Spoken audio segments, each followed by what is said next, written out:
Welcome back to Preps Today with John Millay. We are speaking on Wednesday afternoon as prep sports really start rolling. We're going to start today with a lesson. I need lessons. John's going to teach me one. Good luck. Want to remind you, this is part of the TalkNorth.com podcast network. Best lineup in sports in the Twin Cities. Great outdoor content, great variety content. We have Raise Your Paws, which is a new show about pets and nutrition, sponsored by Nutrisource. We appreciate them joining the network. And of course, we've got all the best sports people, including John Millay, who is the prep guru from mshsl.org. You can find John's journal there. Thanks to our producer, Brandon Morton. And John, why don't you start us off with lessons from Wabasha Kellogg? Yeah, Jim. Good to talk to you this week. Last week on the show, I talked about, at that time, a planned trip to Wabasha Kellogg, which I did do Friday night, less than a 2-hour drive from where I live in the south end of the Twin Cities. Beautiful drive down Highway 61, Red Wing, Lake City, down to Wabasha. It's just on a beautiful early autumn day. It was great. And I got more than I envisioned out of going down to this football game. And as I talked about last week, Wabasha Kellogg, that was the only football team in Minnesota that did not play a football game last year. Their whole season was wiped out by COVID, first with a couple of scheduled opponents, and then right there in Wabasha, everything was shut down in week 3. So they did not play. So this was their first game Friday night in 2 seasons. The Cleveland Clippers came to town, about a 2-hour drive from Cleveland east to the Mississippi River in Wabasha. Didn't go Wabasha's way, 41-zip Clippers. But as I wrote on John's Journal on the High School League website, that the final score wasn't the main thing. It was the fact that all the Falcons football players, all 19 of them, that's how many players they have, 7 of those 19 are freshmen. They got to play a game. That was the most important thing. And I had been communicating with the coach down there, Tim Klingbeil, since, early in the summer. And I kind of had this game in mind as soon as the schedules came out. And I love it. I don't always ask coaches what I asked Tim before the game started, but I said, can I be with your team when you talk to them before the game? Can I be in there at halftime? And usually after games, they talk in the end zone. That's not a problem. And they have kind of an equipment shed where they went after warm-ups and where they spent halftime. And Tim said, you bet, come in there. You're more than welcome. And it's really interesting and entertaining for me to eavesdrop on a high school team, no matter the sport, and hear what goes on behind the scenes. And my story has a lot of that, a lot of the things Tim told the kids before the game, at halftime, and after. And I've been doing this a long time, Jim, and I don't know if I've ever been more impressed with a coach than I was with Tim down at Wabasha. They've had a rough go. They didn't play last year. I think the year before they won 1 game. It's not a football school. They're not known for football, but everything was 100% positive. Everything behind the scenes, on the sidelines, and that can't be that all easy, especially when you're losing in a game that goes to running time in the 4th quarter. The kids were great. Talked to several players, and just can't wish anything but good luck to the Falcons the rest of the year. So if you go to John's Journal at mshsl.org, you can read about Wabasha Kellogg. There's some photos on there. And for people who haven't been down in that part of the state, the Mississippi River in southeast Minnesota and the Bluffs, it is beautiful down there. It's just it's a great drive. It's just so much fun, and I've made that drive down that part of the state a lot, and it's just fantastic. Great people down there in Wabasha, and I had a really good time. So thanks to everybody down there. Let you know about a couple live shows coming up. The Cheryl Reeve Show will be live at Pizza Luce downtown location, September 14th. It's Tuesday night, 6 p.m. Chin Music, our baseball show. We're planning a live show September 22nd at the Pizza Luce in Eden Prairie. We'll get you more details on exact time and everything else. But if you're interested in coming out and seeing the Talk North show and having some fun, meeting some people, please do so. We will be doing some cool stuff with all the shows across the platform as we get the opportunity to. Let you know, all of our shows are at talknorth.com. Best way to listen to this show or the network, subscribe to your favorite podcast app. It's free. It's easy. or you can follow us on Twitter at Talk North Pod and see the shows as they are released. And thank you to Pizza Barn in Princeton, pizzabarnprinceton.com. All right, an ominous headline for our next story: a coach goes down. Yeah, this was some pretty serious stuff, Jim. While I was down in Wabasha Friday night in Waseca, where Brad Wendland is the football coach, they were playing St. Peter in the season opener, and Waseca did win the game, but in the last minute, I think with about 30 seconds to go, Brad went down on one knee on the sidelines and basically collapsed. Ugh. And it was apparently a cardiac event, and his life was saved because there were athletic trainers with both teams.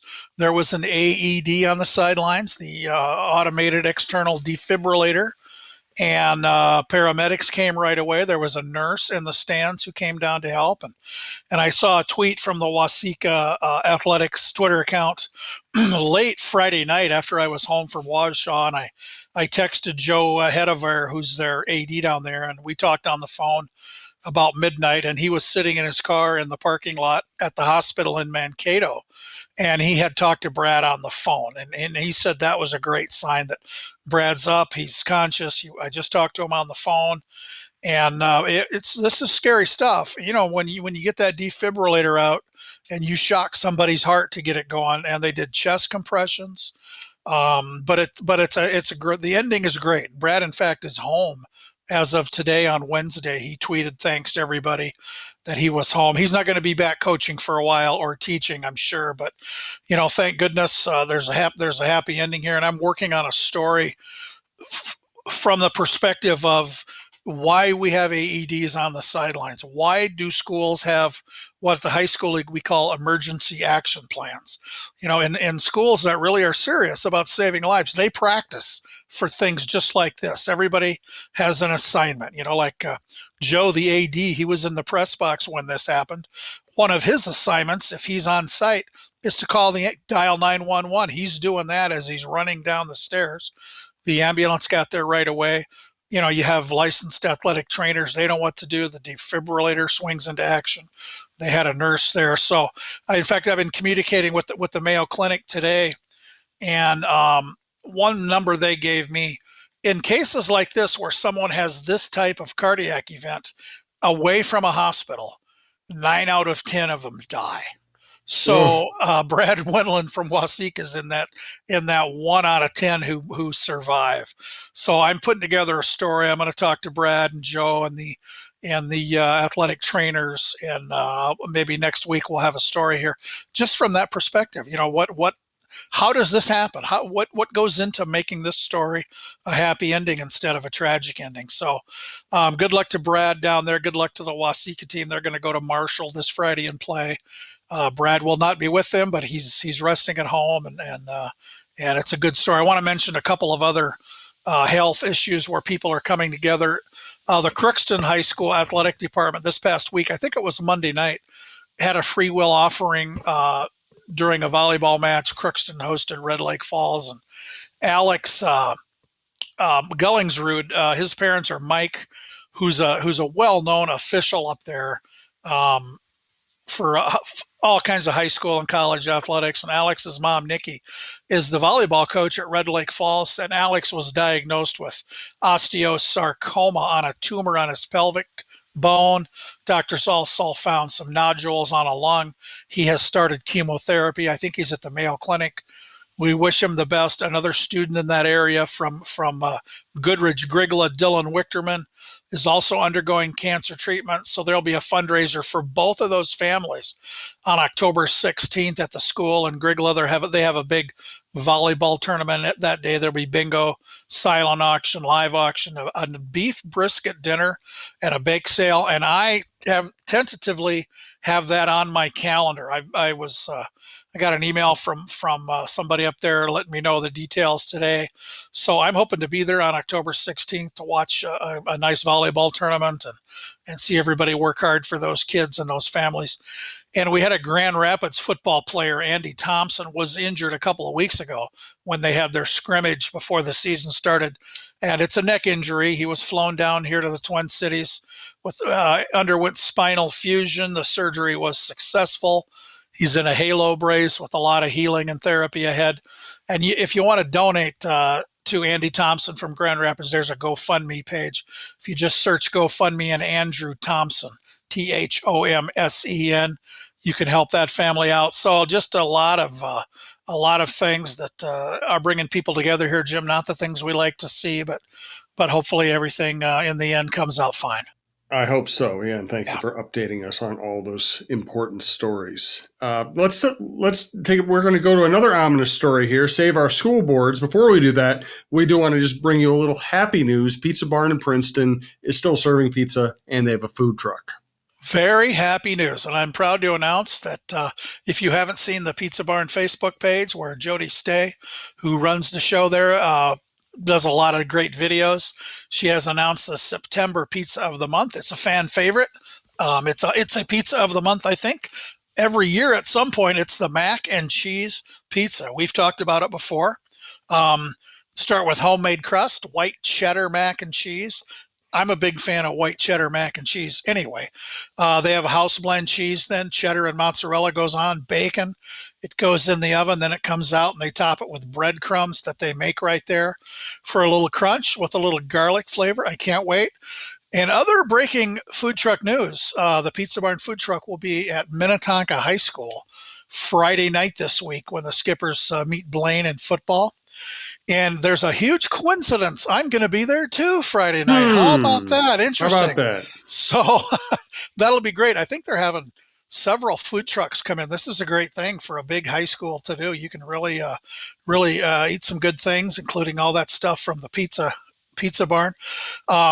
And they're famous, as we've talked about. They were kind of a trendsetter in these thank-a-ref pizzas they hand to officials after any kind of sporting event up in Princeton.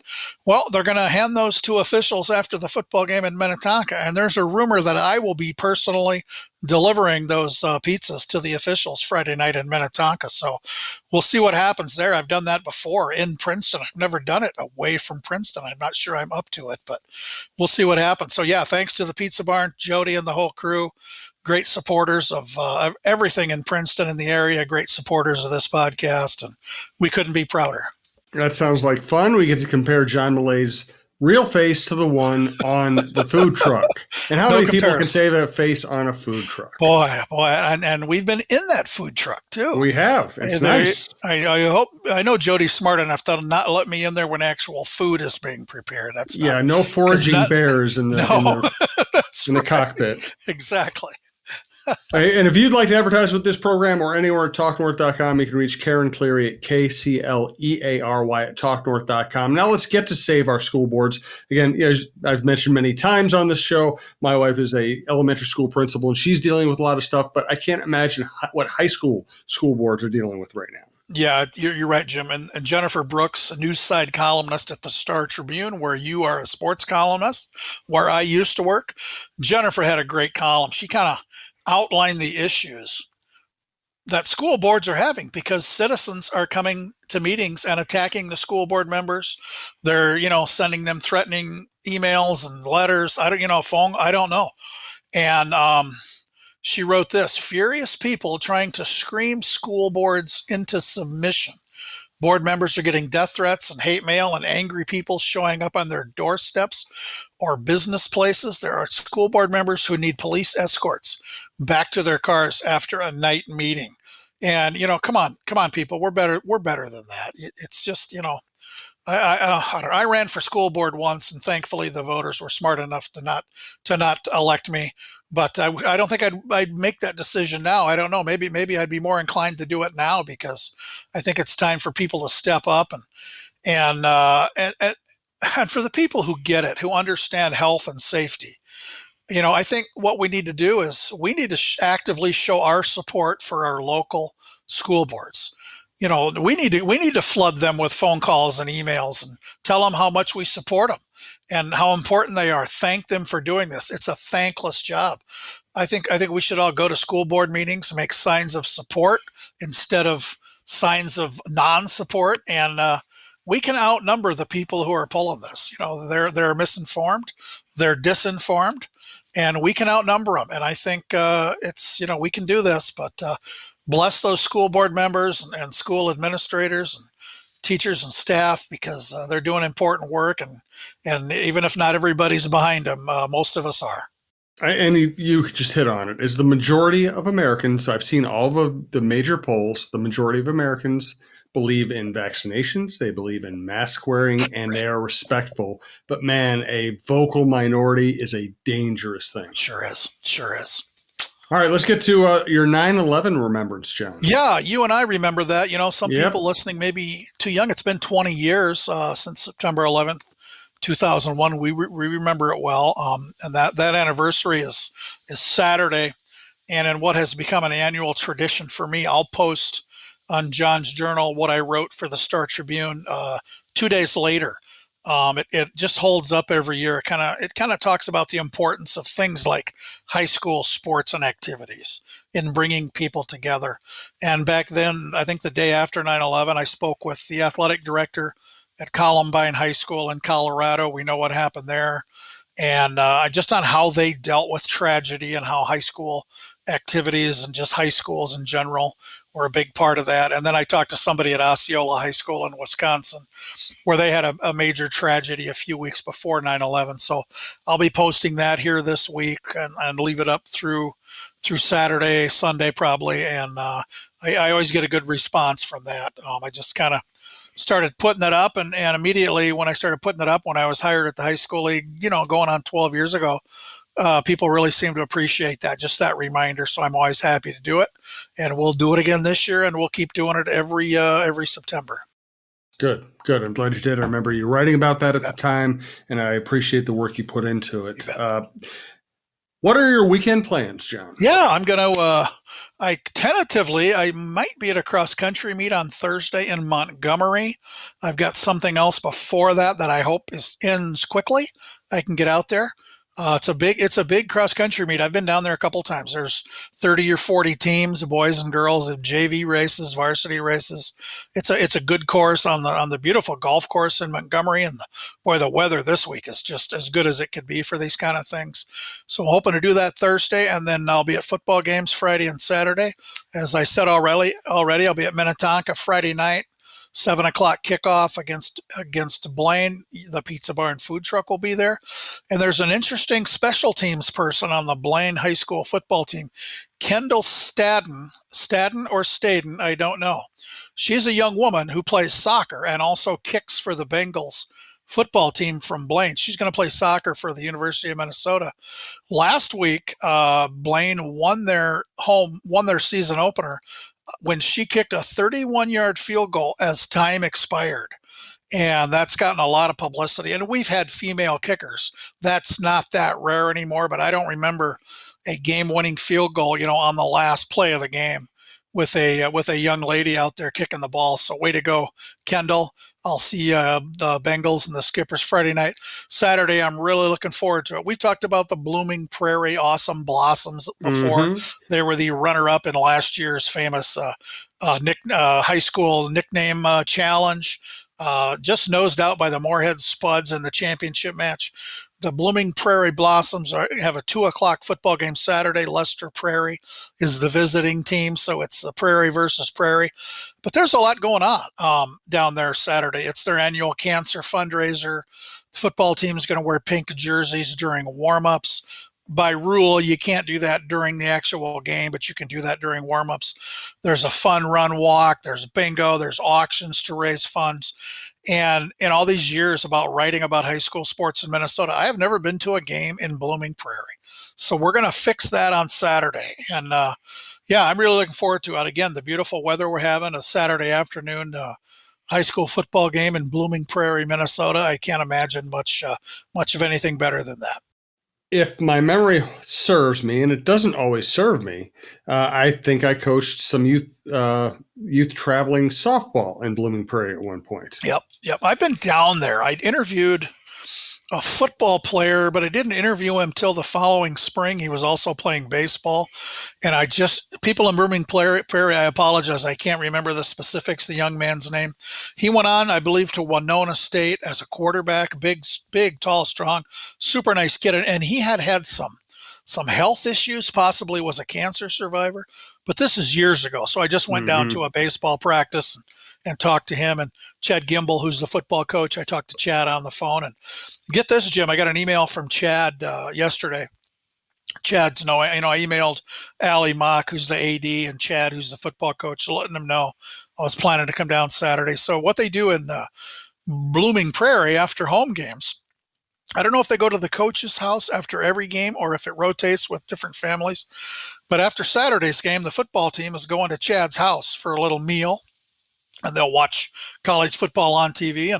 And I've been invited to hang out at the coach's house. I told him that is unbelievably nice.